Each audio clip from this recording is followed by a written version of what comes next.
और YouTube channel medical and nurses. साहब आज हम बात करने वाले हैं कम्युनिटी हेल्थ ऑफिसर के ऑफिशियल क्वेश्चन पेपर की। तो जो भी लोग 2025 में पेपर देने वाले हों, पेपर को ज़रा ध्यान से देखिएगा, क्योंकि आपके लिए पेपर है थोड़ा सा नया भी हो सकता है, थोड़ा सा ट्रिकी भी हो सकता है। पूरे 100 क्वेश्चन रहेंगे जो एज पर आते हैं एग्ज़ाम में। और इस साल है जो राजस्थान CHO का सिलेबस थोड़ा सा चेंज किया गया है, उसको कि सबने देख लिया होगा। बट आज के इस पेपर में ओनली नर्सिंग ही नर्सिंग है, तो यहाँ पे आप अंदाज़ा लगाइए कि नए पेपर आपके राजस्थान का नहीं है बट दूसरे स्टेट का है। तो जो भी लोग इस पेपर को देखते हैं, और मैं बता दूं कि अपकमिंग टाइम में 12 अप्रैल से लेके 1 मई तक जो कम्युनिटी हेल्थ ऑफिसर बुक है, ANM बुक है, RRB बुक है, वो आप फ्लिपकार्ट से ऑर्डर नहीं कर पाएंगे। उस चीज़ के लिए बहुत सॉरी भी। बट जो लोग डायरेक्ट बुक ऑर्डर करना चाहते हैं, डायरेक्टली बुक ऑर्डर कर सकते हैं फ्लिपकार्ट पर। अभी आप 12 अप्रैल तक बुक्स ऑर्डर कर लीजिए, जो भी लोग बुक्स ऑर्डर करना चाहते हैं, क्योंकि आफ्टर 12 अप्रैल के बाद है जो मैं लीव पे रहने वाली हूँ। क्लासेस होंगी, स्टडी मटेरियल अवेलेबल होगा, डायरेक्ट आपकी बुक्स ऑर्डर होंगी और फ्लिपकार्ट से आपकी बुक ऑर्डर नहीं हो पाएंगी। तो आज की क्लास में हम पेपर सॉल्व करेंगे, जिसमें पूरे 100 क्वेश्चन होंगे ओनली नर्सिंग के। और जिनका अपकमिंग टाइम में एग्ज़ाम है, मैं बता दूं बिहार के लिए फिर से देन अगेन नोटिफिकेशन आया है 5 मई से है, जो आई थिंक फॉर्म फिलअप होना है। आप लोग एक बार ऑफिशियल वेबसाइट पे जाके चेक कर लीजिए। बिहार में देन अगेन है जो फॉर्म फिलअप होना है 2024 के नोटिफिकेशन को उन्होंने आगे बढ़ाया है। यूपी में ऑलरेडी CHO वालों के फॉर्म फिलअप हो चुके हैं। राजस्थान के लिए फॉर्म 2 अप्रैल से भरे जा रहे हैं। जो भी लोग जहाँ के लिए तैयारी कर रहे हैं, ये पेपर उनके लिए बेस्ट रहेगा। और जो भी लोग अभी रिसेंट में ANM, CHO या रेलवे की बुक्स ऑर्डर करना चाहते हैं स्पेशली डायरेक्ट, तो आपको बुक्स पर बम्पर डिस्काउंट अवेलेबल है, आप लोग ऑर्डर कर सकते हैं। रेलवे वालों के लिए बहुत बड़ी चीज़ ये है कि previous year paper plus 13 series आपको अवेलेबल करवाई जा रही हैं। प्रीवियस ईयर पेपर हैं, साथ में आपकी 13 सीरीज़ हैं। यहाँ पे मैं आपको नोट डाउन कर देती हूँ जिससे आपको कन्फ्यूज़न ना हो। और चार्जेस आपके ओनली 150 रुपीज़ ही हैं। प्रीवियस जो पेपर हैं प्लस 13 सीरीज़ भी हैं। पर सीरीज़ यहाँ पे मैं बता दूं कि आपको 100 क्वेश्चन मतलब 1300 क्विज हैं जो आपके यहाँ पे कवर हो जाएंगे रेलवे वालों के लिए। और जो सीरीज़ है 13 सीरीज़ हैं, ये कॉमन है हर एक एग्ज़ाम के लिए। और यदि अपकमिंग टाइम की हम बात करें तो ऑल इंडिया अलग अलग एग्ज़ाम के लिए 50 मॉडल टेस्ट पेपर सीरीज़ है जो आने वाली हैं, जो 15 अप्रैल को ही रिलीज़ की जाएंगी। 15 अप्रैल 2025 से अवेलेबल करवाई जाएंगी। जो भी लोग लेना चाहेंगे डायरेक्ट मेरे ऑफिशियल व्हाट्सएप के थ्रू ले सकते हैं। अब जो लोग CHO प्लस ANM की जो बुक है, complete guide for NHM and CHO and complete guide for ANM and CHO, दोनों बुक्स एक साथ में ऑर्डर करना चाहते हैं तो आपको ओनली 1000 में दोनों बुक्स अवेलेबल हैं। अदर देन इसके अलावा कोई डिलीवरी चार्जेस नहीं होगा आपको। और यहाँ पर बुक्स का प्राइस किस तरीके से डिवाइड किया गया है, 550 आपका CHO बुक का चार्ज है और 450 है जो आपका ANM बुक का चार्ज है। क्लियर है? जिसमें जो भी डिलीवरी चार्जेस वगैरह होंगे वो सब आपको क्या किए जाएंगे, जीरो। आपको डिलीवरी चार्ज कुछ भी पे नहीं करना है, ओनली आपको बुक्स का प्राइस है जो पे करना है। जो लोग फ्लिपकार्ट से लेना चाहें वहाँ से भी ले सकते हैं। आपको कंपेयर टू दैट फ्लिपकार्ट पे थोड़ा सा बुक्स है जो महंगी होंगी। रेलवे वाली बुक अभी रिसेंट में आपको ओनली 250 रुपीज़ में अवेलेबल है। ओनली प्रिंटिंग और डिलीवरी चार्ज आपसे लिया जा रहा है, अदर देन कुछ भी नहीं। तो जो लोग इन बुक्स को ऑर्डर करना चाहते हैं जल्दी जल्दी ऑर्डर कीजिए, क्योंकि कॉपी लिमिटेड रहेंगी। कॉपी लिमिटेड इसलिए क्योंकि रेलवे वालों की बुक्स यदि इस बार स्टॉक ख़त्म होता है देन अगेन अभी रिसेंट में तो प्रिंट आपके लिए है जो करवाना पॉसिबल नहीं होगा, क्योंकि 12 अप्रैल के बाद आपको बुक है जो अवेलेबल हो सकता है कि ना हो पाए। तो जो भी लोग लेना चाहते हैं वो लोग डायरेक्ट ऑर्डर कर लीजिए। बुक आपको 3 से 4 दिन में आपके घर तक, जो भी आपका एड्रेस होगा, मैक्सिमम 4 to 5 डेज़ में आप तक बुक है जो डिलीवर करवा दी जाएगी। कोई भी डाउट वगैरह रह जाए तो आप इसी नंबर पे मुझे है जो अपने डाउट क्लियर करके पूछ सकते हैं। यूज़ करना है जिस पे आप मुझे कांटेक्ट करके पेपर्स भी ले सकते हैं, और आपके कोई भी डाउट रह जाते हैं तो आप वो भी पूछ सकते हैं। यहाँ पर मैंने डिस्काउंट आपको 3 मार्च तक के लिए दिया है, जो कि 26 फरवरी से लेके आपको रहेगा कब तक, 3 मार्च तक। तो यहाँ पर आपको इतने जो पेबल अमाउंट है यहाँ पर, तो इसमें आपको 41 पेपर से जो आज का पेपर ये भी ऐड हो जाएगा एंड 13 सीरीज़ रहेंगी जो कि सभी सॉल्व रहेंगी। जैसे त्रिपुरा में पेपर ओनली इंग्लिश फॉर्मेट में होता है, उत्तराखंड में होता है, राजस्थान में हिंदी इंग्लिश में होता है, एमपी में हिंदी इंग्लिश में होता है, यूपी में हिंदी इंग्लिश में होता है, बिहार में भी होता है। जिस पर्टिकुलर स्टेट में, हिमाचल प्रदेश में भी इंग्लिश में बस पेपर होता है, तो यहाँ पर मोस्ट ऑफ द पेपर आपको हिंदी इंग्लिश में है, लेकिन जो स्टेट पर्टिकुलर इंग्लिश बस जो फॉर्मेट यूज़ करता है तो यहाँ पर है जो वो आपको वही फॉर्मेट रहेगा जैसा एज ऑन पेपर आता है। और साथ में आपको आंसर की है जो अटैच रहेंगी, सभी ऑफिशियल रहेंगे, सीरीज़ है जो एज ऑन सिलेबस के अकॉर्डिंग बनाई गई हैं। तो जो भी लोग पेपर्स और सीरीज़ लेना चाहते हैं वो मेरे व्हाट्सएप नंबर पर कांटेक्ट करके ले सकते हैं। चलिए आज के इस पेपर को हम सॉल्व करते हैं। और सॉरी फॉर दैट कि आपकी 2 दिन क्लास नहीं हो पाई, कुछ मेडिकल रीज़न के कारण आपकी क्लास नहीं हो पाई, बट अभी आपकी क्लासेस है जो सभी कंटिन्यू चलेंगी।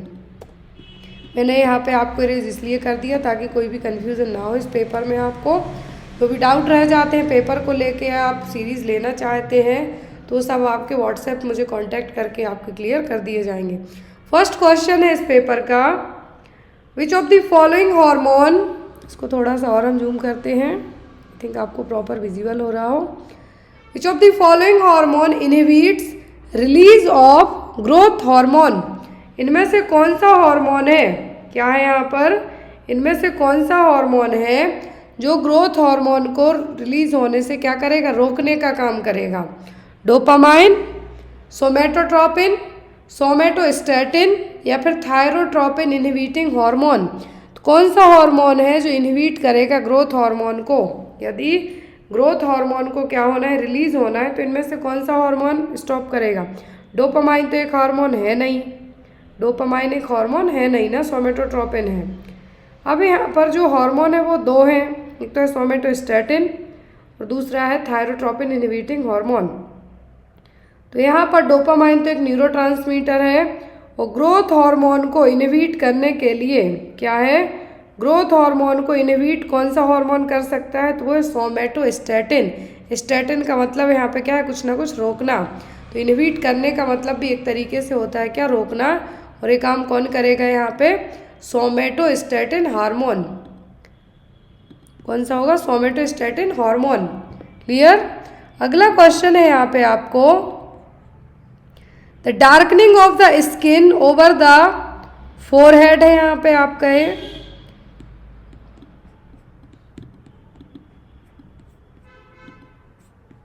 तो यहाँ पर क्या है आपका, darkening over of the skin over the forehead, bridge of the nose और cheek bones during pregnancy is called. तो प्रेगनेंसी में यहाँ पे कहा गया है, क्या है, प्रेगनेंसी में यदि फोरहेड पर मतलब माथे पर, bridge of the nose nose के ऊपर, चीक बोन्स मतलब गालों पर क्या आ जाए, डार्कनिंग देखने को मिलेगी, तो ये क्या कहलाता है, कोलाज्मा, चैडविक साइन, हैगर साइन या फिर लाइना नियाग्रा, क्या कहलाएगा। ये क्वेश्चन बहुत एग्जाम में आए हैं, चारों आए हैं एक्चुअल में, तो ये क्या कहलाएगा, जब यदि यही साइन प्रेगनेंसी में पूछे जाते हैं तब इसको हम क्या कहते हैं, कोलाज्मा। और इस क्वेश्चन पेपर में आप एक चीज़ और नोट करते जाना कि जो क्वेश्चन हमने अभी तक कभी भी चैनल पर नहीं पढ़े हैं उन पर मैं स्टार लगाते जाऊंगी, क्योंकि मैं इतनी क्लासेस लेती हूँ, मुझे भी याद है कौन से क्वेश्चन नहीं पढ़े हैं। तो यदि जिन्होंने 3 महीने की बस क्लासेस देखी होंगी, सभी क्लासेस फ्री रहती हैं, कोई भी चार्जेस आपको नहीं पे करना होता है, तो आप लोग प्लीज़ ज्वाइन किया कीजिए। तो यहाँ पर यदि प्रेगनेंसी में पूछते हैं, प्रेगनेंसी में पूछेंगे तो कोलाज्मा कहेंगे, लेकिन यदि नॉर्मल वे में क्या है, नॉर्मल वे में पूछेंगे तब आपको क्या कहना है, नॉर्मल वे में कहलाएगा आपका मेलाज्मा। क्या कहलाएगा, मेलाज्मा। चैडविक साइन का मतलब होता है ब्लूइश वायलेट कलर का, bluish violet discoloration of the mucosal membrane of the vulva, vagina और सर्विक्स, या फिर आप इतना भी याद रखें, bluish discoloration of the cervix, vagina और वल्वा। हैगर साइन, ये भी प्रेगनेंसी में होने वाले साइन है। तो हैगर साइन का मतलब क्या है, सॉफ्टनिंग ऑफ द सर्विक्स, क्या है, सॉफ्टनिंग ऑफ द सर्विक्स। लाइना नियाग्रा, क्या है, लाइना नियाग्रा जो एक डार्क लाइन होती है मिडिल ऑफ द एब्डोमेन से लेके एक्सीफेस्टर्नम तक जाएगी, चेस्ट तक जाती है, वो क्या कहलाती है, लाइना नियाग्रा। और जो स्ट्रेच मार्क्स होते हैं वो कहलाते हैं स्टीरिया ग्रेविडेरम। क्या कहलाते हैं, स्टीरिया ग्रेविडेरम। अगला क्वेश्चन है यहाँ पर, आई होप आपको पूरे टर्म क्लियर हो गए हो। चैडविक मतलब ब्लूइश पर्पल कलर का होना, सर्विक्स वेजाइना वल्वा का, हैगर साइन मतलब कि सॉफ्टनिंग ऑफ द सर्विक्स, और यहाँ पर लाइना नियाग्रा दैट मीन्स जो सिम्फाइसिस प्यूबिस से होती हुई जो एक लाइन होती है, डार्क कलर की लाइन होती है, वो कहलाती है लाइना नियाग्रा। और जो स्ट्रेच मार्क्स होते हैं थाइस पर, एब्डोमिनल एरिया के यहाँ पर लोअर एब्डोमिनल एरिया में, वो कहलाते हैं स्टीरिया ग्रेविडेरम। अगला क्वेश्चन है यहाँ पर CA-125 is a marker antigen for diagnosis of cancer. Antigen marker पूछा है CA-125 किसके लिए? Colon cancer, breast cancer, brain cancer या फिर ओवरी कैंसर, किसके लिए है? यहाँ पर आप लोग भी मार्क करते जाइए, आपको भी आइडिया हो कि क्या आपके लिए एग्जाम में आया हुआ था। तो यहाँ पर जो CA-125 है, क्या है? CA-125 है, मार्कर है, ये एक एंटीजन मार्कर है, किसके लिए है? तो ये किस टेस्ट के लिए है? एक्चुअल में ये कैंसर एंटीजन है, क्या? 125, और ये यूज़ किसके लिए किया जाता? ओवेरियन कैंसर के लिए। किसके लिए? ओवेरियन कैंसर के लिए। यदि ब्रेस्ट का, क्या है? ब्रेस्ट का कैंसर है जो पूछे, तो यहाँ पे ब्रेस्ट वाले में क्या यूज़ किया जाता है? CA-153, CA-153 है जो यहाँ पे ब्रेस्ट के लिए किया जाएगा। 153 एंड 199। नेक्स्ट क्वेश्चन है यहाँ पर, तो यहाँ पे आपका आंसर क्या होगा इसका आंसर आपका होगा ओवेरियन कैंसर और ओवरी कैंसर। अगला क्वेश्चन है यहाँ पर, इन प्रेग्नेंट वुमेन, क्या है? In pregnant women placenta is formed and functioning at.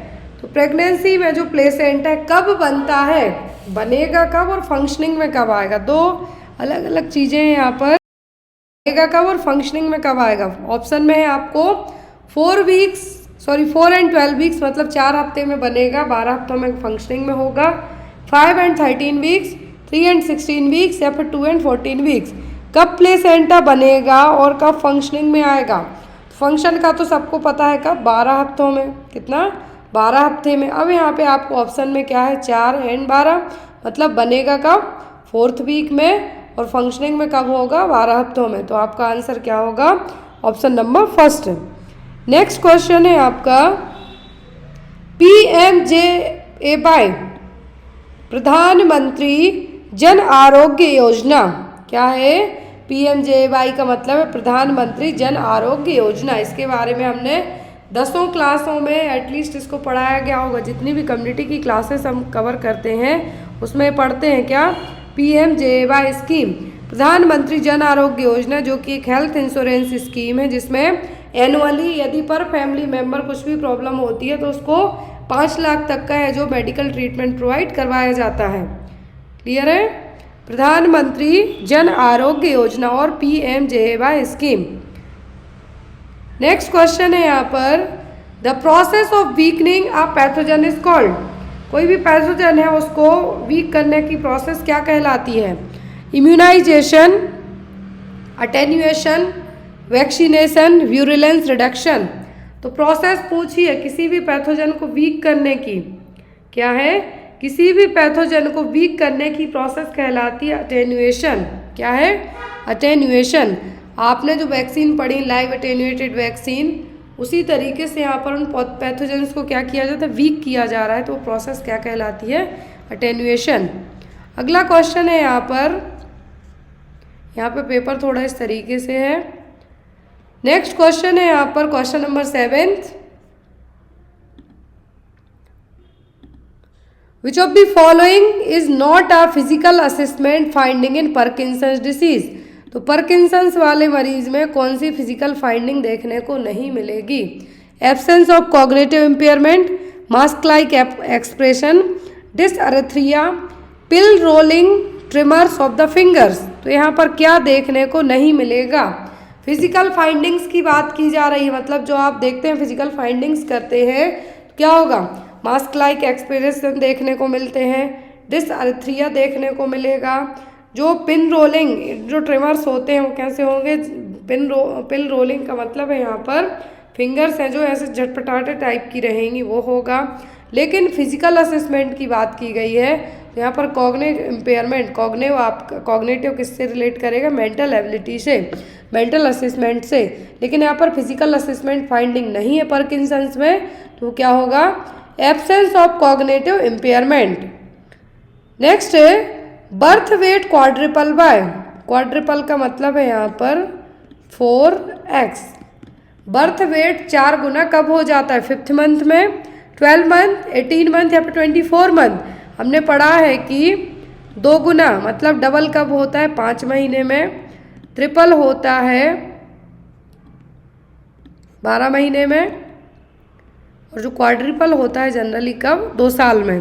तो यहाँ पर आपका आंसर क्या होगा, यहाँ पर कितना होगा, 2 ईयर, 2 ईयर में कितना होगा, क्वाड्रिपल। तो यहाँ पे आपका आंसर भी क्या होगा, 24 मंथ। याद रखें 5 से 6 महीने में डबल हो जाता है बच्चे का जो बर्थ वेट वाला वजन है, 12 महीने में मतलब 1 साल में कितना, ट्रिपल, और 4 गुने की बात की गई है तो क्वाड्रिपल, क्वाड्रिपल का मतलब होता है 4 गुना, और होगा 24 महीने या फिर 2 साल की उम्र में। अगला क्वेश्चन है यहाँ पर, the WHO initiative right to sight is named as, जो राइट टू साइट है इसका जो इनिशिएटिव है क्या है, विजन 2015, विजन 2020, विजन 2030 या फिर vision 2025। Right to sight, WHO ने एक इनिशिएटिव लिया था, क्या, राइट टू साइट। तो यहाँ पर इनिशिएटिव के लिए जो नाम है राइट टू साइट इनिशिएटिव कब लिया था, ये लिया था विजन 2020। क्या है ये, विजन 2020। अगला क्वेश्चन है यहाँ पर, small for gestational age, large for gestational age infants है पॉलीसाइथेमिया बिकॉज ऑफ।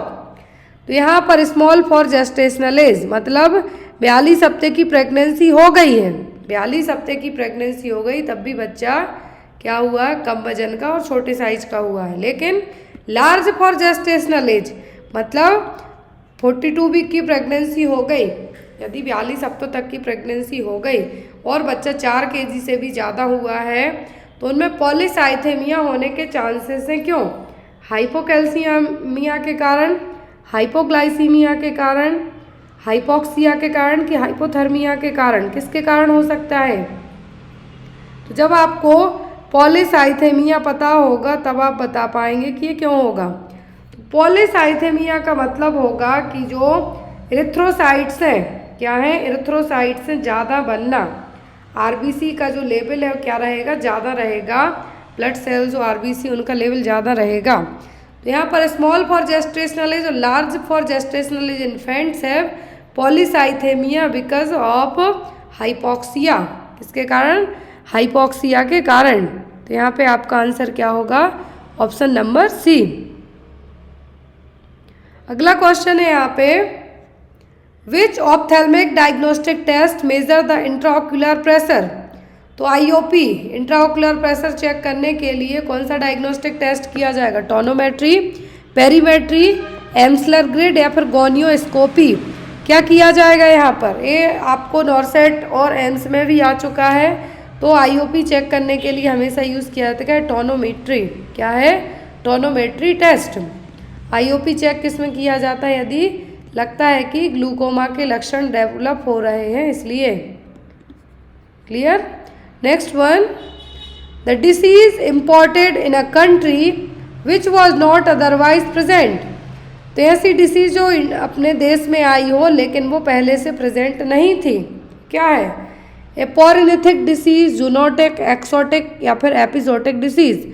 कौन सी बीमारी कहलाएगी जो हमारे यहाँ पहले नहीं थी लेकिन अभी आ गई हाल फिलहाल में, वो कहलाएगी क्या, एक्सोटिक डिसीज। कौन सी, exotic disease. Serum sodium level, normal कितना होता है सीरम सोडियम का लेवल, ऑप्शन में 3.5 to 5.5 MEQ पर litre, 80 to 120, 135 to 145, 145 to 155। Serum sodium level कितना होता है नॉर्मल, तो नॉर्मल सीरम सोडियम लेवल होता है 135 से 145 MEQ पर लीटर, मिली इक्विवेलेंट पर लीटर। आंसर क्या होगा आपका, 135 से 145 MEQ पर लीटर। सोडियम की जगह पोटेशियम का भी आ जाता है तब ये होगा आपका।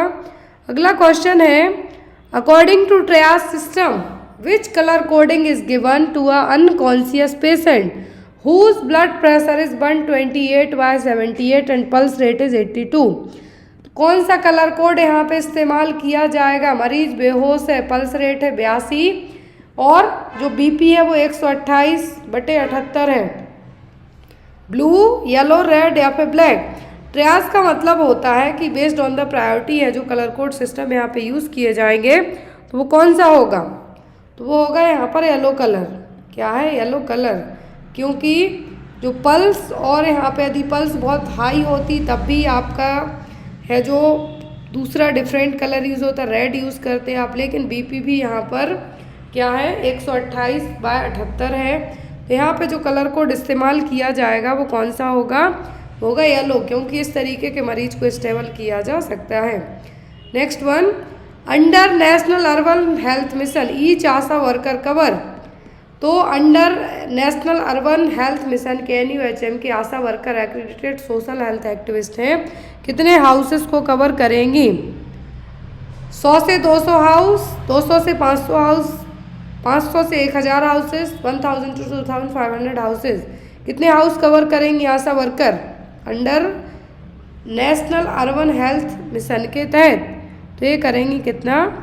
200 से 500 घर। कितने? 200 से 500 घर। नेक्स्ट है, which cranial nerve is responsible for corneal reflex. Corneal reflex के लिए कौन सी क्रेनियल नर्व रिस्पॉन्सिबल है? 9, 8, 5th या फिर 3rd? कौन सी क्रेनियल नर्व इसके लिए रिस्पॉन्सिबल है कॉर्नियल रिफ्लेक्स के लिए? तो ये 5th नंबर की। कौन सी? 5th नंबर की क्रेनियल नर्व। अब जब आपको पता होगा कि 5th क्रेनियल नर्व कौन सी है, क्या है 5th क्रेनियल नर्व, जिसको हम क्या कहते हैं? ट्राइजेमिनल। क्या है? ये है ट्राइजेमिनल। यहाँ पे जो आपको याद रखना है 5वें नंबर की जो क्रेनियल नर्व है वो क्या है? ट्राइजेमिनल क्रेनियल नर्व, जो कि कॉर्नियल रिफ्लेक्स के लिए क्या करेगी? रिफ्लेक्स के लिए रिस्पॉन्सिबल होगी।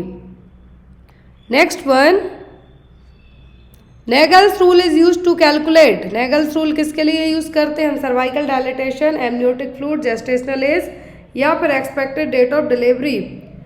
सर्वाइकल डायलिटेशन के लिए तो जनरली हम पार्टोग्राफ का इस्तेमाल करते हैं। जेस्टेशनल एज के लिए है जो हम बेलार्ड स्कोर, क्या है यहाँ पे जो बेलार्ड स्कोर स्केल है, सॉरी बेलार्ड स्केल यूज़ करेंगे। EDD के लिए हम यूज़ करते हैं क्या? नेगल्स फॉर्मूला, जिसका होता है क्या? LMP का फर्स्ट दिन, LMP का फर्स्ट दिन प्लस 9 मंथ प्लस 7 डेज। कितना? Plus 7 days. Next one, which of the following is not a part of secondary prevention of mental illness. तो सेकेंडरी प्रिवेंशन का पार्ट कौन सा नहीं है मेंटल इलनेस के लिए? क्राइसिस स्टेबलाइजेशन, रिहेबिलिटेशन, स्क्रीनिंग या फिर अर्ली डिटेक्शन। कौन सा नहीं होगा यहाँ पर? तो यहाँ पर स्क्रीनिंग और डिटेक्शन तो आपका प्राइमरी में आएंगे, सॉरी ये सेकेंडरी में आएंगे। और लेकिन जो यहाँ पर रिहेबिलिटेशन ये आपका टर्सरी में जाएगा। किस में जाएगा? ये जाएगा टर्सरी में। तो यहाँ पर जो सेकेंडरी प्रिवेंशन का पार्ट नहीं है वो क्या होगा? रिहेबिलिटेशन। जब भी रिहेबिलिटेशन है मतलब समझ लेना आपको कि ये टर्सरी प्रिवेंशन की बात की जा रही है। अगला क्वेश्चन है, the third phase of body's adaptation to stresses. तीसरी फेज क्या है? बॉडी जब स्ट्रेस आपकी अडॉप्ट करती है उसके लिए रिएक्शन, रिबाउंड, एग्जॉशन, रेसिस्टेंस। कौन सी है तीसरी फेज? तीसरी फेज है जो अडॉप्टेशन टू स्ट्रेस की, तो वो कौन सी है? तो तीसरी फेज है यहाँ पर, तीसरी फेज है वो क्या है? वो एग्जॉशन। क्या है? एग्जॉशन। यहाँ पर जो फेजेस होती हैं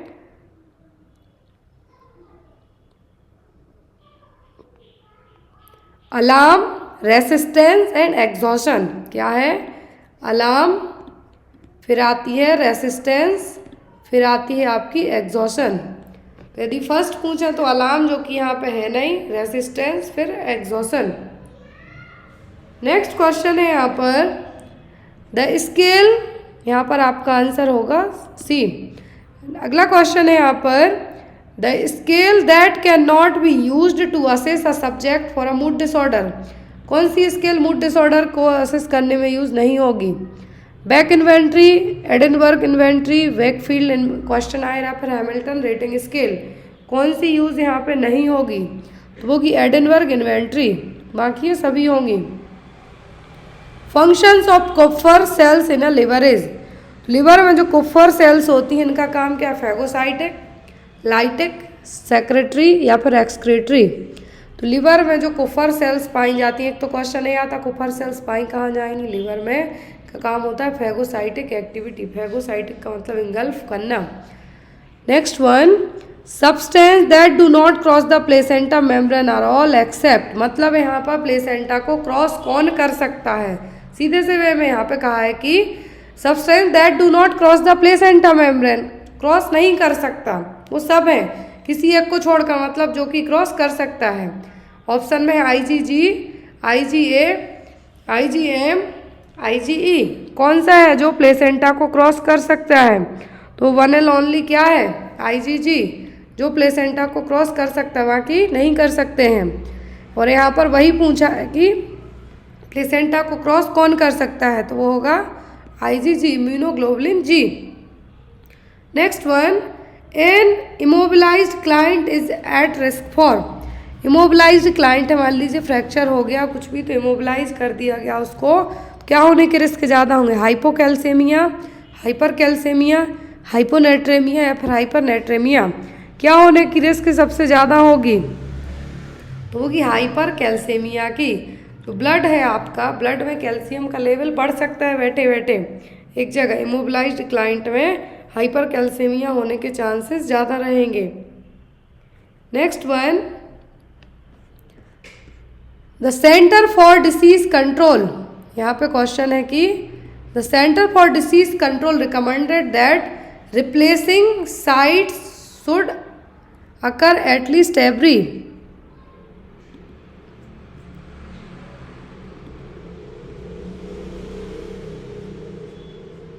तो यहाँ पर जो रिप्लेसिंग साइट है CDC के according, centre for disease control के अकॉर्डिंग, तो वो क्या होंगी? 72 से 96 घंटे, 48 से 72 घंटे, 24 से 48 घंटे या फिर 12 से 24 घंटे, कितना टाइम यहाँ पे आपका है जो सही होगा? तो जो यहाँ पर सही टाइम होगा वो कितना होगा? 72 से 96 घंटे। यहाँ पर nurse can decontaminate the HIV based product with all of the following except, तो यहाँ पर एज अ नर्स है जो आप क्या कर रहे हैं? HIV कंटामिनेट बेस्ड प्रोडक्ट को डीकंटामिनेट कर रहे हैं, सब कुछ यूज़ करेंगे किसी एक को छोड़कर, methanol, formaldehyde, glutaraldehyde, sodium hypochloride, सब कुछ यूज करना है किसी एक को छोड़कर। तो फॉर्मेल्डिहाइड यूज़ किया जाएगा, फर्स्ट प्रायोरिटी होती है सोडियम हाइपोक्लोराइड की, ग्लूटाल्डिहाइड रेयरली यूज़ किया जाएगा, लेकिन मिथेनॉल को तो यूज़ ही नहीं करेंगे आप, क्या है? मिथेनॉल को यहाँ पे आप यूज़ नहीं करेंगे। Next one, what is the primary nursing diagnosis for a client with a bowel obstruction, तो बावल ऑब्स्ट्रक्शन के लिए प्राइमरी डायग्नोसिस क्या है? Deficient knowledge, pain, ineffective tissue perfusion या फिर डेफिशिएंट फ्लूइड वॉल्यूम, तो यहाँ पर क्या है जो आपका फर्स्ट डायग्नोसिस बनेगा?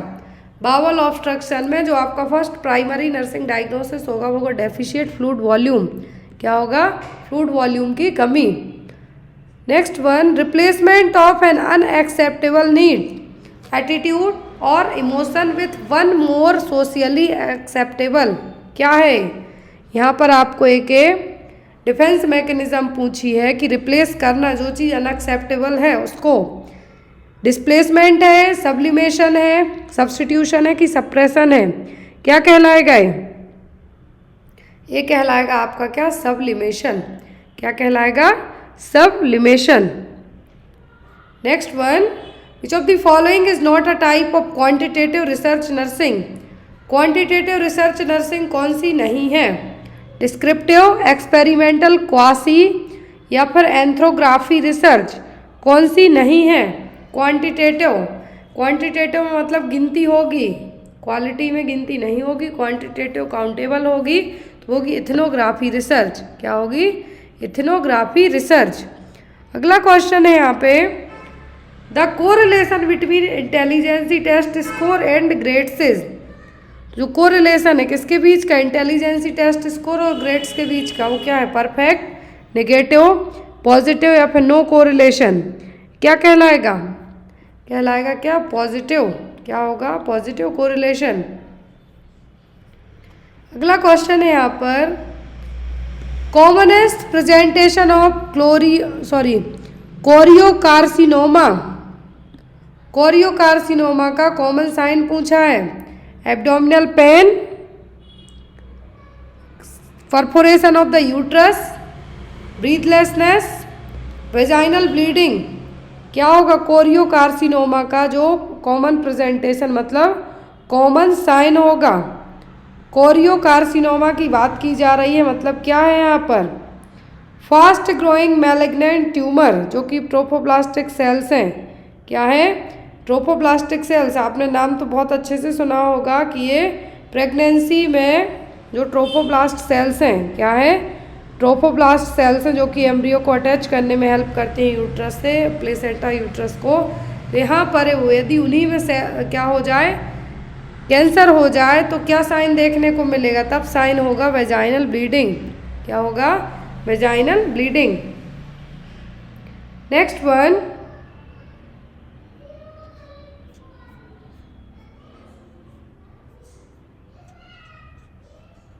Retina is the most sensitive at. तो रेटिना सबसे ज़्यादा सेंसिटिव किस पार्ट में होती है? ऑप्टिक डिस्क में, fovea centralis, macula lutea, periphery. कहाँ पे होगी रेटिना सबसे ज़्यादा सेंसिटिव? सबसे ज़्यादा सेंसिटिव होती है फोविया सेंट्रलिस में। एक क्वेश्चन राजस्थान में भी पूछा गया था अभी रिसेंट में। अगला क्वेश्चन है, inability to confidently and comfortably express thoughts and feeling while still respecting the legitimate right of the patient। तो यहाँ पर आप कंफर्टेबल होके कॉन्फिडेंशियली एक ऐसी क्षमता रखते हैं कि अपने थॉट्स, अपनी फीलिंग एक्सप्रेस कर सकते हैं बिना पेशेंट के जो राइट्स हैं उनका उल्लंघन करते हुए। तो वो क्या है? असर्टिव कम्युनिकेशन, अनअसर्टिव, एग्रेसिव या फिर नॉन एग्रेसिव कम्युनिकेशन। मरीज है जो क्या है, उसके राइट्स हैं वो भी यहाँ पे उनको नुकसान नहीं होता है। कॉन्फिडेंशियली और कंफर्टेबल तरीके से जो आप चीज़ें प्रेजेंट कर सकते हो, उसकी मरीज की रिस्पेक्ट करके, उसके राइट्स की रिस्पेक्ट करके, तो ये कहलाता है assertive communication. Next one, what is Gantt. इस क्वेश्चन में मैंने स्टार लगाया है इसलिए क्योंकि आई थिंक मुझे नहीं लगता कि ये क्वेश्चन हमने करा है। Next, what is a Gantt chart a type of. क्या है? Work flow design, work rate design, work schedule design या फिर work output design. Gantt chart is a type of. तो ये कैसे टाइप का है? ये वर्क शेड्यूल डिज़ाइन। क्या है? ये work schedule design. Next one, Hawthorne experiment were conducted by. जो हॉथरॉन एक्सपेरिमेंट है किसके द्वारा कंडक्ट किया गया था?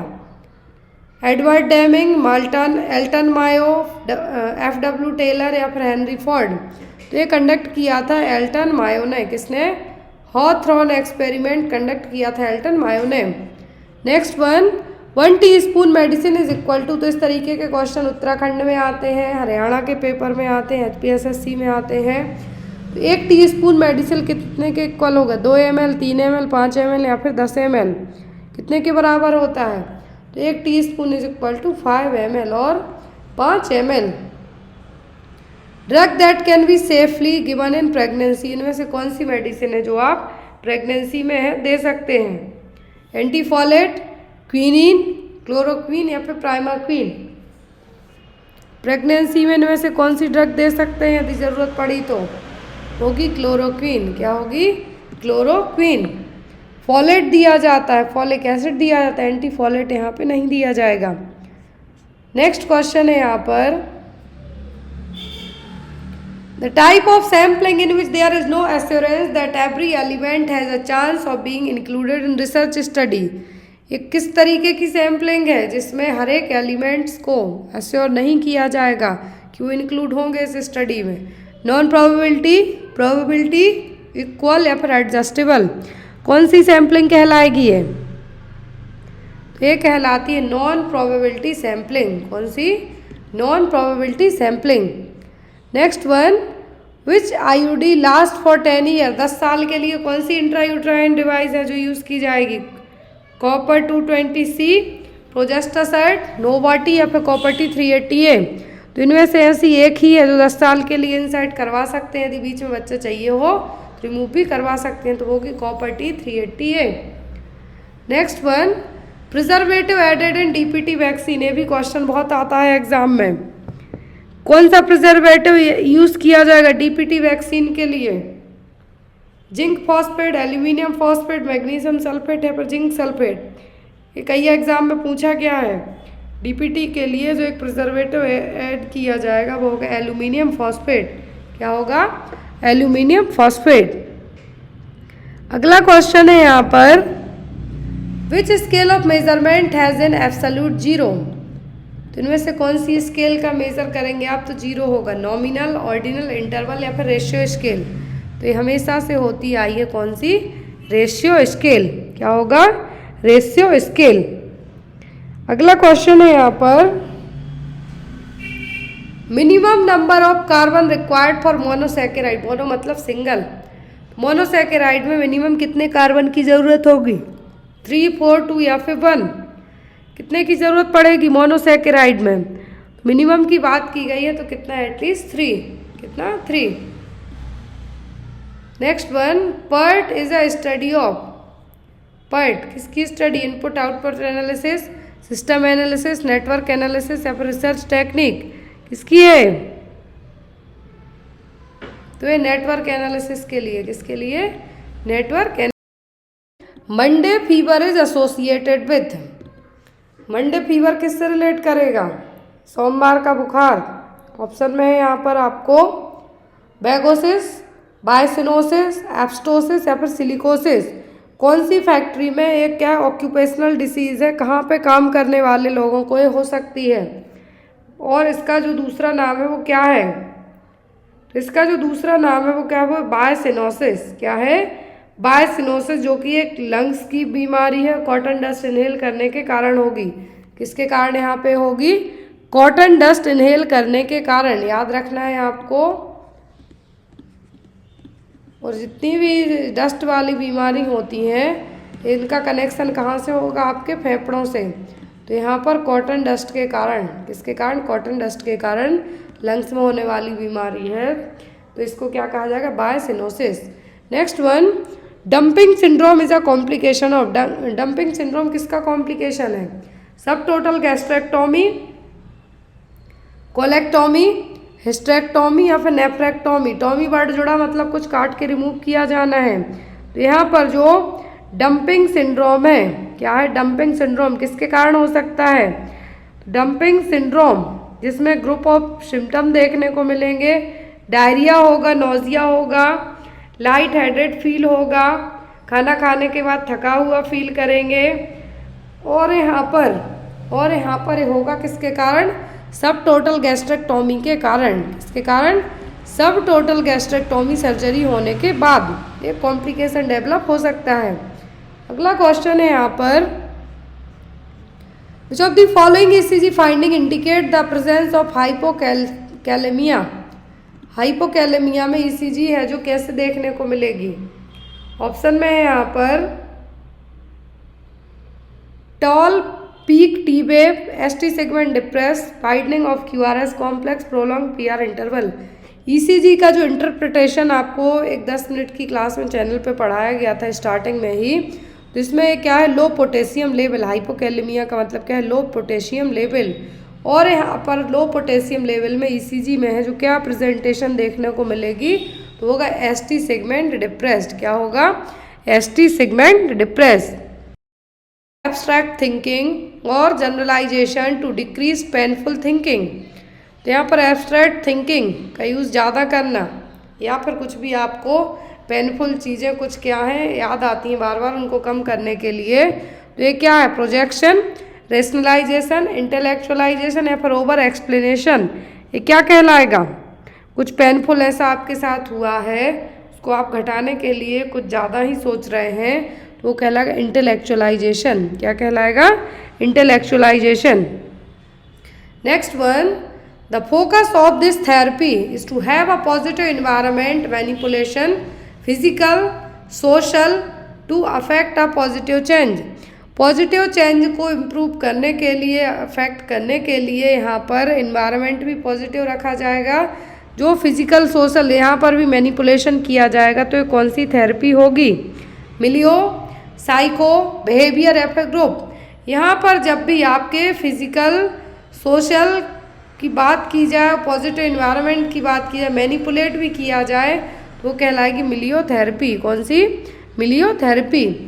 Next one, translation occurs in. तो जो ट्रांसलेशन है किस में देखने को मिलेगा? माइटोकॉन्ड्रिया, साइटोप्लाज्म, न्यूक्लियस या फिर राइबोसोम्स में। किस में देखने को मिलेगा ट्रांसलेशन? तो ये देखने को मिलता है किस में? राइबोसोम्स में। किस में? राइबोसोम्स में। अगला क्वेश्चन है, tetrad of haematuria includes. Tetrad of haematuria क्या इंक्लूड है? Abdominal pain, bronchospasm, small vasculitis या फिर ग्रेन्युलोमैटोसिस। क्या यहाँ पे इंक्लूडेड होगा? तो होगा एब्डोमिनल पेन। क्या होगा? Abdominal pain. हेमेच्यूरिया का मतलब यहाँ पर क्या है? ब्लड में यूरिन में ब्लड का आना। Next one, which drug is not used in pregnancy. अब इनमें से प्रेगनेंसी में कौन सी ड्रग नहीं दे सकते? लेबेटिलॉल, एसी इनहिबिटर, हाइड्रोलाजिन या फिर मिथाइल डोपा। कौन सी मेडिसिन आप यूज़ नहीं कर सकते हैं? तो वो हो गए यहाँ पर एसी इनहिबिटर्स। क्या होंगे? एसी इनहिबिटर्स, जिनको प्रेगनेंसी में यूज़ नहीं किया जा सकता है। नेक्स्ट क्वेश्चन है, antidote of choice in paracetamol. तो यदि पैरासीटामोल ओवरडोज होती है तो क्या है जो एज ए एंटीडोट के तौर पे यूज़ किया जाएगा? तो होता है एन एसिटाइल सिस्टीन। एसिटामिनोफेन पूछें, पैरासीटामोल पूछें, तब कौन सी जो एज ए एंटीडोट यूज़ किया जाएगा? N acetyl cysteine. Next one, which of the following complication is possible with episiotomy. यदि किसी की एपिजियोटॉमी होती है तो क्या कॉम्प्लिकेशन डेवलप हो सकते हैं? ब्लड लॉस हो सकता है, यूट्राइन डिसफिगरमेंट हो सकता है, हार्मोनल फ्लक्चुएशन हो सकता है, या फिर प्रोलॉन्ग डिस्पैरेन्यूरिया है जो कंडीशन डेवलप हो सकती है। एक हमेशा कॉम्प्लिकेशन पूछा जाता है एपिजियोटॉमी का। तो जो एपिजियोटॉमी के कारण क्या हो सकता है? डिस्पैरेन्यूरिया। क्या है? डिस्पैरेन्यूरिया का मतलब होता है पेनफुल इंटरकोर्स। क्या है? पेनफुल इंटरकोर्स एक कॉम्प्लिकेशन के तौर पर डेवलप हो सकता है जो कि लंबे समय के लिए। तो यहाँ पे आपका आंसर क्या होगा? Option number D. Next one, which of the following is considered as an indication for administering serum albumin. किस केस में सीरम एल्ब्यूमिन एडमिनिस्टर करने की जरूरत पड़ सकती है? Clotting of the blood, formation of the WBCs, maintenance of oncotic pressure या फिर फॉर्मेशन ऑफ RBCs। किस केस में सीरम एल्ब्यूमिन एडमिनिस्टर करने को पड़ सकता है? तो वो होगा ऑन्कोटिक प्रेशर मेंटेन करने के लिए। किसके लिए? ऑन्कोटिक प्रेशर को मेंटेन करने के लिए। Next one, colour coding for nitrous oxide. तो जो हंसाने वाली गैस है इसका जो सिलेंडर होता है किस कलर का होता है? French blue, black, grey, black with white shoulder. तो है किसका? ऑक्सीजन का। कभी कभी ब्लैक भी यूज़ किया जाता है, लेकिन यहाँ पे क्या है? French blue. क्या होगा? French blue. नेक्स्ट क्वेश्चन है यहाँ पर, what is mandatory before glucose tolerance test. GTT के पहले यहाँ पर आपको शॉर्ट फॉर्म में डॉक्टर लिख देते हैं कि GTT करा लो। GTT के पहले क्या मैंडेटरी है? Nil per oral 8 to 10 hour prior to test, rich carbohydrate diet from 2 to 3 days before test, stop giving medication, no need to change anything. यहाँ पे चेंज करने की ज़रूरत तो बहुत होती है। वो ये होती है कि 2 से 3 दिन तक, मतलब टेस्ट कराने के 2 से 3 दिन पहले ही आप रिच कार्बोहाइड्रेट डाइट लें, मतलब अच्छी ऐसी चीज़ें खाएं जिसमें कार्बोहाइड्रेट ज़्यादा हो। तो यहाँ पर मैंडेटरी क्या होगा ग्लूकोज टॉलरेंस टेस्ट के पहले कि आप 2 से 3 दिन तक अच्छी रिच कार्बोहाइड्रेट डाइट का सेवन करें। Next one, tube feeding should be delayed if the amount of gastric content exceed. Tube feeding delay हो सकती है यदि गैस्ट्रिक कंटेंट का अमाउंट कितने से ज़्यादा हो जाए, 20 ml, 25 ml, 30 ml या फिर 50 ml। किस केस में होगा ये होगा यदि 50 ml से ज़्यादा हो जाए जब गैस्ट्रिक कंटेंट, जब ट्यूब फीडिंग है जो डिले हो सकती है। Next one, tonicity of Ringer lactate is hypertonic, hypotonic, isotonic या फिर नन। क्या होगा यहाँ पे, रिंगर लैक्टेट की आरएल की जो टोनिसिटी है कैसी होती है, आइसोटोनिक नेचर की। Next one, thick yellow describes the drainage. तो येलो कलर का गाढ़ा थिक डिस्चार्ज होगा वो क्या, सीरस, सीरस सैंग्यूनस, एंग्यूनेसस या फिर प्यूरिलेंट। कौन सा कहलाएगा ये, थिक होगा तो ये होगा प्यूरिलेंट डिस्चार्ज। कौन सा, purulent discharge. Next one, size of intravenous cannula used for neonates. तो न्यूनेट्स के लिए आईवी कैन्युला की साइज पूछी है, वो होती है कितनी, 24। जितनी ज़्यादा साइज मतलब कैन्युला का जो फ्रेंच है इंटरनल डायमीटर वो क्या होता है, कम होता है। तो यहाँ पर न्यूनेट्स के लिए जो कैन्युला साइज यूज़ की जाएगी वो कितनी होगी, 24। अगला क्वेश्चन है यहाँ पर, the most common deficiency seen in alcoholic. तो एल्कोहल वालों में कौन किसकी कमी देखने को मिलती, थायमिन, राइबोफ्लेविन, पायरिडॉक्सिन या फिर पेंटोथोनिक एसिड। बहुत इजी क्वेश्चन है और ये होता है थायमिन की कमी, और इसी के कारण होती है कोर्साकॉफ साइकोसिस। क्या डेवलप होती है, कोर्साकॉफ साइकोसिस। तो एल्कोहल वालों के लिए जो कॉमन प्रॉब्लम देखने को मिलती है वो क्या होती है, थायमिन की कमी। Next is, how much oxygen a nurse should give to a patient with chronic respiratory failure. यदि क्रोनिक रेस्पिरेटरी फेलियर वाला मरीज है तो कितनी ऑक्सीजन देंगे आप, 1 लीटर पर minute with nasal prongs, 2 litre पर minute with nasal mask, 10 litre पर मिनट विथ नेजल मास्क या फिर 10 लीटर पर मिनट विथ नेजल प्रोंग्स। किसके थ्रू देंगे, तो वो होगी यहाँ पे आपकी कितनी, 2 लीटर पर मिनट विथ नेजल मास्क। कितना होगा, 2 लीटर पर minute with nasal mask. Next one, which among the following is an indication of portal hypertension.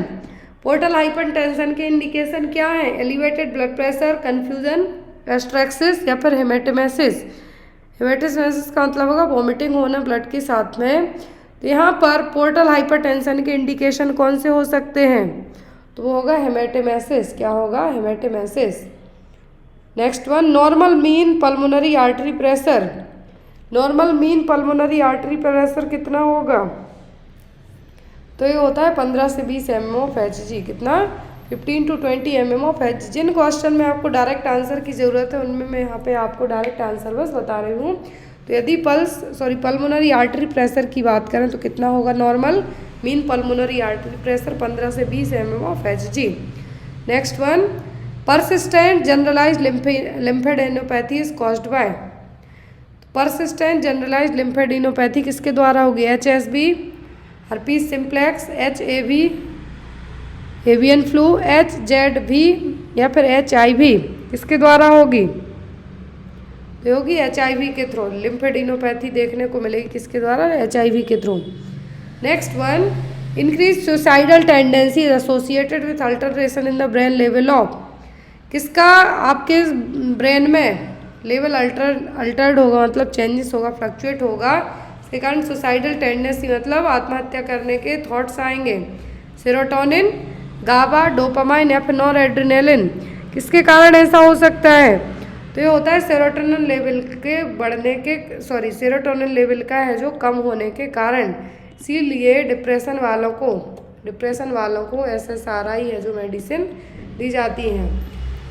Next one, phenytoin is used in the treatment of. Phenytoin किसके लिए use होता है, पेटिमल epilepsy, grand माल epilepsy, myoclonic epilepsy या फिर all of the above. किसके लिए use किया जाएगा, तो जनरली फेनिटोइन का यूज़ किया जाता है ग्रैंड माल सीजर के लिए। किसके लिए, ग्रैंड माल सीजर्स के लिए और ग्रैंड माल एपिलेप्सी के लिए। अगला क्वेश्चन है, early amniocentesis is done in which period of pregnancy. तो एमनियोसेंथेसिस में एमनियोटिक फ्लूइड को बाहर रिमूव किया जाएगा टेस्टिंग के लिए कि कुछ प्रॉब्लम डेवलप तो नहीं हो रही हैं। कब, 9 to 11 वीक्स की प्रेगनेंसी में, 12 to 14 वीक्स की प्रेगनेंसी में, 14 to 60 वीक की प्रेगनेंसी में, कि 16 to 18 वीक्स की प्रेगनेंसी में। कब यहाँ पर ये टेस्ट है जो किया जा सकता है, तो ये होता है जनरली 14 से 16 वीक के बीच में। कब? 14 से 16 वीक के बीच में। अगला क्वेश्चन है यहाँ पे, a positive Babinski sign is present in infant until approximately at. Babinski sign किस एज तक प्रेजेंट रहेंगे? 1 ईयर, 2 ईयर, 3 ईयर या फिर 5 ईयर? किस उम्र तक रहते हैं बेबिंस्की साइन? तो होते हैं जनरली 1 साल की उम्र तक। कितना? 1 साल की उम्र तक। आफ्टर दैट ये अपने आप डिसअपियर हो जाते हैं। Fruits, cereals and vegetables are potent source of. तो फल फूल, सेरेल्स, सब्जियां किसका सोर्स है? Antioxidant, unsaturated fat, saturated fat या फिर फ्री रेडिकल्स, किसका सबसे अच्छा सोर्स माना जाएगा ये? तो होगा एंटीऑक्सीडेंट्स का। किसका? एंटीऑक्सीडेंट्स का। Next one, VDRL test is an example of. तो VDRL किस टाइप का टेस्ट है? Tube test, ring test, slide test या फिर नन ऑफ द अबव? कौन सा टेस्ट है? तो ये स्लाइड टेस्ट VDRL है जो सिफिलिस के लिए यूज़ किया जाता है, डायग्नोज करने के लिए। तो क्या है? Slide test. अगला क्वेश्चन, लाइव वैक्सीन, ये आपको दिया था मैंने जो कल एक क्लास ली थी, सॉरी परसों क्लास ली थी लाइव वैक्सीन को। एक जो ANM का पेपर पढ़ाया था उसमें ऑप्शन भी आई थिंक सेम है। कौन सी है? साल, हेपेटाइटिस, कोलरा या फिर BCG? कौन सी है यहाँ पर? तो है BCG वैक्सीन। क्या है? BCG vaccine. Next one, which drug में कॉज ग्रे बेबी सिंड्रोम? बच्चे के शरीर का कलर ग्रे टाइप का हो जाएगा, किस ड्रग से होगा? होगा क्लोराम्फेनिकोल के कारण। किसके कारण? क्लोराम्फेनिकोल के कारण। Next one, the stage of growth and development basically concerned with the role identification. तो रोल आइडेंटिफिकेशन किस स्टेज में होगा? ओरल, जेनाइटल, ऑडिपल या फिर लेटेंसी? एरिक्सन के थ्रू दी गई स्टेज है यहाँ पर। तो रोल आइडेंटिफिकेशन होता है ऑडिपल स्टेज में। किसमें? ऑडिपल स्टेज में। नेक्स्ट क्वेश्चन है यहाँ पर, the hallmark of tissue healing. Tissue healing का हॉलमार्क क्या है? ग्रेन्युलेशन टिश्यू, ग्रेन्युलोमा, एक्सुडेशन या लिम्फोटिक फिल्ट्रेशन? क्या होगा यहाँ पर? तो वह ग्रेन्युलेशन टिश्यू। क्या है? Granulation of the tissue. Next one, in schizophrenia the term anhedonia refers to. तो एनेडोनिया का मतलब क्या होता है? An inability to enjoy the food, an inability to react to enjoyable and pleasurable events, inability to express empathy, react appropriately to social cues. Anhedonia का मतलब होता है कि जो खुशी की चीज़ें हैं, खुशी व्यक्त करने वाली चीज़ें चल रही हैं, उस टाइम पर आप इनेबल हैं अपने थॉट्स, जो आपका नज़रिया है उस चीज़ को लेके एक्सप्रेस करने में। आंसर क्या होगा आपका? An inability to react to enjoyable and pleasurable events. Next one, when caring for an infant during cardiac arrest which pulse must be palpated to determine cardiac function. यदि इन्फेंट की बात की जा रही है तो मतलब 1 साल का बच्चा है तो कार्डियक अरेस्ट होता है, तो कौन सी पल्स चेक करेंगे आप सबसे पहले? कैरोटेड, पैडल, रेडियल या फिर ब्रैकियल? कौन सी पल्स चेक करेंगे यदि इन्फेंट है तो? तब होगी यहाँ पे क्या? ब्रैकियल। क्या होगी? ब्रैकियल। यदि एपिकल है तब आप उसको मार्क करें, नहीं है तो ब्रैकियल। बड़ों में बात करें तो कैरोटेड, नेक के यहाँ। Next one, the ability of a person to readily recover from stressful situation is called.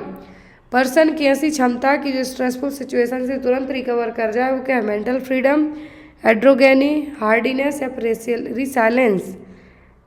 क्या कहलाता है? रिसाइलेंस। ये हमने पढ़ा भी है 2 क्लासों में, आई थिंक पढ़ा है लास्ट 2 महीने की। क्या कहलाएगा? रिसाइलेंस।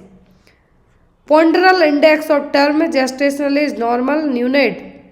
पॉन्डरल इंडेक्स की बात की गई है। Ponderal index of term gestational age normally neonate कितने होंगे? More than 2.5, less than 2.5, more than 2 या फिर 2? कितने होंगे यहाँ पर? तो ये होगा मोर देन 2.5। जो जेस्टेशनल एज है नॉर्मल न्यूनेट की कितनी होगी? 2.5। Route of DPT vaccine. DPT किस रूट से दी जाएगा? Oral, subcutaneous, intramuscular, intravenous? कोई भी वैक्सीन आई भी नहीं दी जाती है। ये यहाँ पे दिया जाएगा DPT इंट्रामस्कुलर वास्टस लैटरलिस मसल्स में। कहाँ पर? वास्टस लैटरलिस मसल्स में। नेक्स्ट है यहाँ पे Indian nursing council was established in the year. INC की स्थापना कब हुई थी? 1848, 1950, 1952 या फिर 1947? कब हुई थी इंडियन नर्सिंग काउंसिल की स्थापना? तो इंडियन नर्सिंग काउंसिल की स्थापना हुई थी 1947 में। कब? 1947 में, जब देश हमारा आज़ाद हुआ था। Next one, Bandl's ring in uterus usually occurs during. Bandl's ring कब देखने को मिलती है? ऑब्स्ट्रक्टेड लेबर में, प्लेसेंटा प्रीविया, नॉर्मल डिलीवरी या फिर यूटेराइन इन्वर्जन में। बेंडल्स रिंग देखने को कब मिलेंगी? ये देखने को मिलती है ऑब्स्ट्रक्टेड लेबर में, मतलब जब लेबर पेन है जो 24 घंटे से भी ज़्यादा के हो जाए दोनों स्टेज में लाके, तब ये कहलाता है ऑब्स्ट्रक्टेड लेबर। और यहाँ पर ये क्या देखने को मिली? Bandl's ring. Next one, secondary level of prevention of disease includes. इनमें से सेकेंडरी लेवल क्या है? स्क्रीनिंग, इम्यूनाइजेशन प्राइमरी है, specific protection and screening, early diagnosis and treatment, rehabilitation and disability limitation. तो ये तो टर्सरी का है लास्ट वाला। अब यहाँ पे आपको बताना है कि सेकेंडरी का क्या है।